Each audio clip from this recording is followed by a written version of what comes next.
Giovedì 4 dicembre, Santa Barbara di Nicomedia. È il 338esimo giorno dall'inizio dell'anno, ne mancano 27 al termine. Il sole sorge alle 7:33 e tramonta alle 16:28. La luna si leva alle 15:37 e tramonta alle 7:04.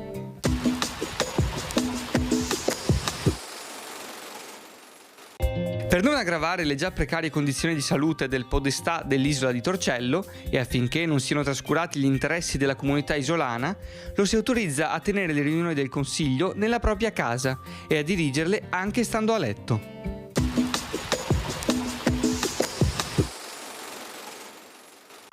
Le previsioni per domani. Un po' di variabilità con nubi anche estese all'inizio e schiarite più significative alla fine della giornata, a partire dalle zone pianeggianti. Più che altro fino al mattino sulle zone centro-occidentali sono possibili alcuni deboli precipitazioni, neve indicativamente da 1300-1600 metri. Parziali riduzioni della visibilità in pianura nelle valli, specie di sera per il probabile ritorno di alcune nebbie. Per le temperature sono attese contenute variazioni di carattere locale.